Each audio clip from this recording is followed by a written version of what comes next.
അപ്പോൾ varicose vein എന്ന് പറയുമ്പോൾ ബ്ലഡ് തെന്നി വീണ് അങ്ങനെ വെയിൻ വീർക്കുന്നതുകൊണ്ട് കട്ടുകഴുപ്പ് ഉണ്ടാവാമെന്ന് പറഞ്ഞു. പക്ഷേ ഇതിൽ കട്ടുകഴുപ്പ് മാത്രമല്ല, പല പ്രോബ്ലംസും ഇതും കൊണ്ടുണ്ടാവാം.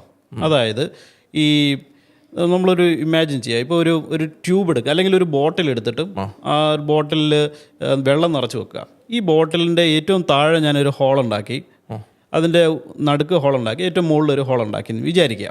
അപ്പോൾ ഈ വെള്ളം ഏറ്റവും കൂടുതൽ സ്പീഡിൽ പുറത്തേക്ക് പോകുന്ന ഏത് ഹോളിലൂടെ പോവും? താഴത്തെ ഹോളിലായിരിക്കും ഏറ്റവും കൂടുതൽ പ്രഷർ ഉള്ളത്. ശരിയല്ലേ? വെരിക്കോസ് വെയിനിൽ ഇത് വളരെ ഇമ്പോർട്ടൻ്റ് ആണ്.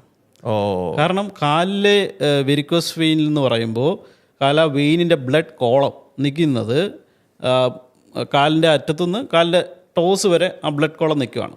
പക്ഷെ ഇതിൽ ഏറ്റവും കൂടുതൽ പ്രഷർ വരുന്ന ഒരു ഭാഗം ആംഗിൾ റീജിയനാണ്, കണങ്കാൽ ഭാഗം. അതുകൊണ്ട് തന്നെ വെരിക്കോസ് വെയിൻ്റെ എല്ലാ പ്രശ്നങ്ങളും ഏറ്റവും കൂടുതലായിട്ട് വരുന്നത് കണങ്കാൽ ഭാഗത്താണ്. അതായത് കണങ്കാൽ ഭാഗത്തായിട്ട് നമ്മളിപ്പോൾ ഇത് കണ്ടുകൊണ്ടിരിക്കുന്ന ഏത് ഒരു സുഹൃത്തിനും കണങ്കാൽ ഭാഗത്ത് എന്തെങ്കിലും നിറവ്യത്യാസമോ ചൊറിച്ചിലോ ഉണ്ടെങ്കിൽ അത് ആദ്യം വെരിക്കോസ് വെയിൻ്റെ ആണെന്ന് മനസ്സിലാക്കണം. അതല്ലാന്ന് പ്രൂവ് ചെയ്താൽ മാത്രമേ വേറെ ഒരു ചികിത്സയ്ക്ക് വേണ്ടി പോകേണ്ട ആവശ്യം തന്നെയുള്ളൂ. ഇനി എങ്ങനെയാണ് ഈ നിറവ്യത്യാസം വരുന്നതെന്നും കൂടെ പറയാം. അതായത് ആദ്യമായിട്ട് ബ്ലഡ് മുകളിലോട്ട് കയറി പോകേണ്ടതാണ്. അങ്ങനെ പോകാത്തത് ബ്ലഡ് തെന്നി വീഴുമ്പോഴാണ്. തെന്നി വീഴുമ്പോൾ നേരത്തെ പറഞ്ഞ കട്ടുകഴുപ്പ് മാത്രമല്ല, അതൊരു ഇനീഷ്യൽ സ്റ്റേജിലേ വരുള്ളൂ. കുറച്ച് നാൾ കഴിയുമ്പോൾ ഈ കണങ്കാൽ ഭാഗത്തായിട്ട് മുകളിലോട്ട് കയറിപ്പോയില്ലെങ്കിൽ ഇത് തെന്നി പുറത്തേക്ക് വീഴും.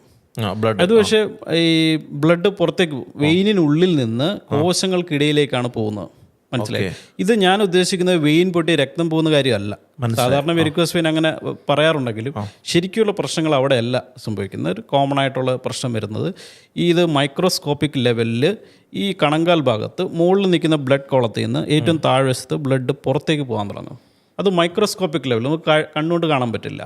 അങ്ങനെ വരുമ്പോൾ ബ്ലഡ് എന്ന് പറഞ്ഞാൽ രണ്ട് കാര്യങ്ങളുണ്ട്. ഒന്ന് ഹീമോഗ്ലോബിൻ, ബ്ലഡിനുള്ളിലുള്ളത്. രണ്ട് വെള്ളം. ബ്ലഡിന് ഒരു 80% ബ്ലഡിനകത്ത് വെള്ളമാണുള്ളത്. ഈ ബ്ലഡ് സ്ഥിരമായിട്ട് ഒരാൾക്ക് വെരിക്കോസ് വെയിൻ ഉണ്ടെങ്കിൽ സ്ഥിരമായിട്ട് ബ്ലഡ് കയറാതെ വരുമ്പോൾ ഇത് തെന്നി പുറത്തേക്ക് വീഴാൻ തുടങ്ങും. അങ്ങനെ തെന്നി പുറത്തേക്ക് വീഴുമ്പോൾ ഹീമോഗ്ലോബിൻ പുറത്തേക്ക് പോവും. കോശങ്ങൾക്കിടയിലേക്കാണ്, വെയിനിനുള്ളിൽ നിന്ന് കോശങ്ങൾക്കിടയിലേക്ക് പുറത്തേക്ക് പോയി അവിടെ ഡെപ്പോസിറ്റഡ് ആവും, അവിടെ കിടക്കും. മനസ്സിലായില്ലേ? ഈ ഹീമോഗ്ലോബിൻ പുറത്തേക്ക് പോകുന്ന നോർമൽ അല്ല. സാധാരണ ഒരാൾക്ക് ഇത് സംഭവിക്കില്ല. വെരിക്കോസ് വെയിൻ്റെ അസുഖം സിവിയർ ആയിട്ടുള്ള ഒരാൾക്ക് മാത്രമേ ഇത് സംഭവിക്കുകയുള്ളൂ. ഹീമോഗ്ലോബിൻ ഹീമോസിഡറിനായിട്ട് ഡെപ്പോസിറ്റഡ് ആവും. അപ്പോൾ കാലിന് നിറവ്യത്യാസം തുടങ്ങും. ചെറിയൊരു കറുത്ത ഡോട്ടായിട്ട് തുടങ്ങും. അത് വെയിനിൻ്റെ തൊട്ട് സൈഡിലായിരിക്കും യൂഷ്വലി. അപ്പോൾ കണങ്കാൽ ഭാഗത്ത് ഈ ഡോട്ട്സ് അപ്പിയർ ചെയ്ത് തുടങ്ങിയ പിന്നീട് അത് ഡോട്ട്സ് എല്ലാം കൂടെ ജോയിൻ ചെയ്ത് കണങ്കാൽ ഭാഗത്ത് കറുപ്പ് നിറം വരാൻ തുടങ്ങും.